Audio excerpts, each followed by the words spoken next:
नमस्कार मित्रांनो. ओम नमः शिवाय. श्री शिवाय नमस्तुभ्यम. मित्रांनो, चॅनलवर नवीन असाल चॅनलला सबस्क्राईब करा, लाईक करा आणि शेअर करा. साईडला एक घंटीचं बटन दिलं आहे ते सुद्धा प्रेस करा, जेणेकरून माझी येणारी पुढची व्हिडिओची नोटिफिकेशन सर्वात पहिले तुम्हाला पोहोचेल. चला तर मग वेळ न घेता व्हिडिओला सुरुवात करूया. आज आपण अतिशय चमत्कारी कहाणी बघणार आहोत. 16 सोमवारांची कहाणी. एक नगर होते. त्या नगरात शंकराचे एक देऊळ होते. एके दिवशी पार्वती फिरत फिरत त्या देवळात आली. सारीपाट खेळू लागली. डाव कोणी जिंकला म्हणून पार्वतीने गुरुवाला विचारलं. त्याने शंकराचे नाव सांगितलं. पार्वतीला राग आला. तिने तू कोडी होशील असा गुरुवाला शाप दिला. तसा तो कोडी झाला. पुढे एके दिवशी देवळी अप्सरा आल्या. त्यांनी गुरुवाला कोडी होण्याचं कारण विचारलं. गुरुवाने सांगितलं. गिरजाचा शाप सांगितला.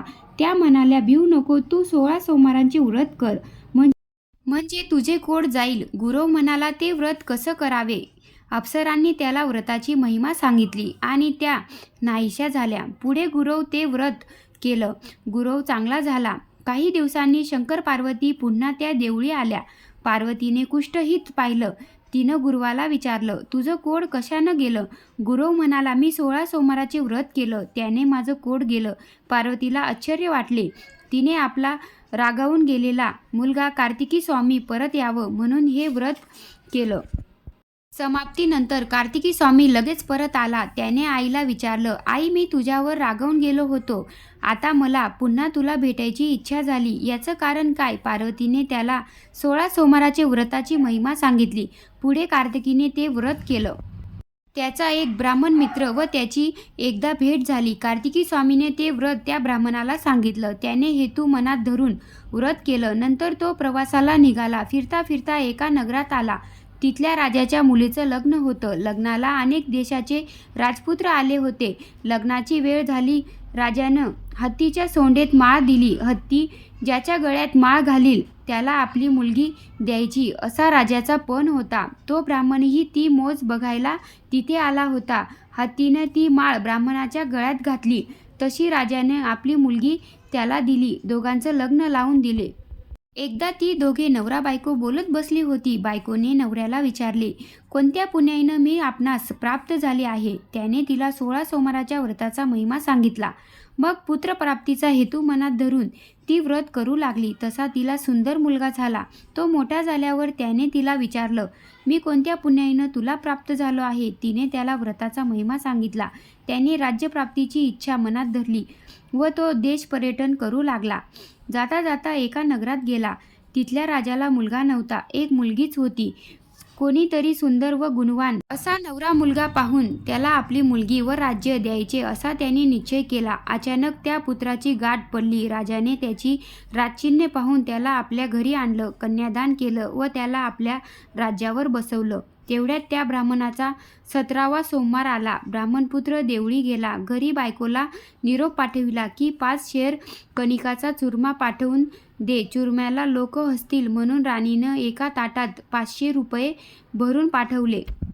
चुरमा आला नाही म्हणून व्रतभंग झाला. देवाला राग आला. त्याने राजाला दृष्टांत दिला, राणीला घरात ठेवशील तर तुझ्या राज्यात दरिद्री येईल. तुझ्या राज्यात काहीच राहणार नाही. तुझे राज्य नाहीसे होईल. दुसऱ्या दिवशी ती गोष्ट राजाने प्रधानाला सांगितली. तो म्हणाला, महाराज, हे राज्य तिच्या बापाचं. आपण तसं केलं तर लोक दोष देतील. असं करणे अयोग्य आहे. राजा म्हणाला, ईश्वराचा दृष्टांत अमान्य करणं हेही अयोग्य आहे. अखेर तिला नगरातून हकलून लावले. ती दारोदार भटकत फिरली. पुढे ती एका नगरात एका म्हातारीच्या घरी गेली. तिने तिला ठेवून घेतलं, खानपीन दिलं. एके दिवशी म्हातारीने तिला चवट विकायला पाठवलं. बाजारात ती चालली असताना मोठा वारा आला. सर्व चवट उडून गेलं. तिने घरी येऊन म्हातारीला सांगितलं. तिने तिला हाकलून लावलं. तिथून निघून गेली. ती एका तेल्याच्या घरी गेली. तिथं भरलेल्या घागरी पाहून तिची नजर पडली.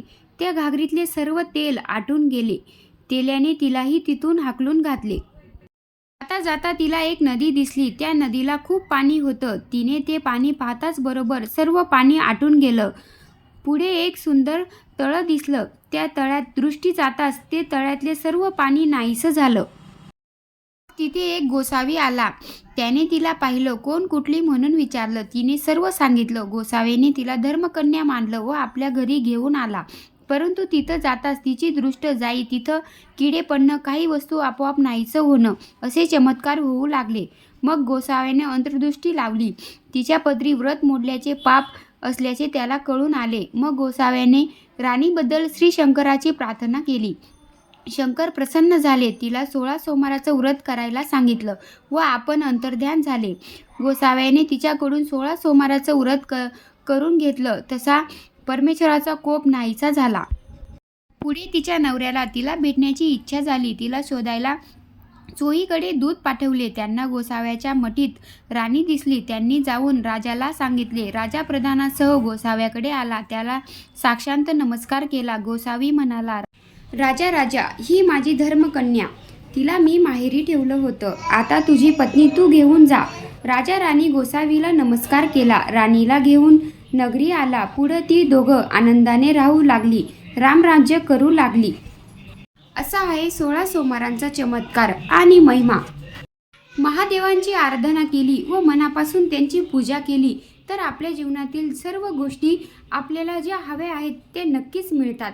मित्रांनो, चॅनलवर नवीन असाल तर चॅनलला सबस्क्राईब करा, लाईक करा आणि शेअर करा. चला तर मग भेटूया पुढच्या व्हिडिओमध्ये. तोपर्यंत बाय बाय.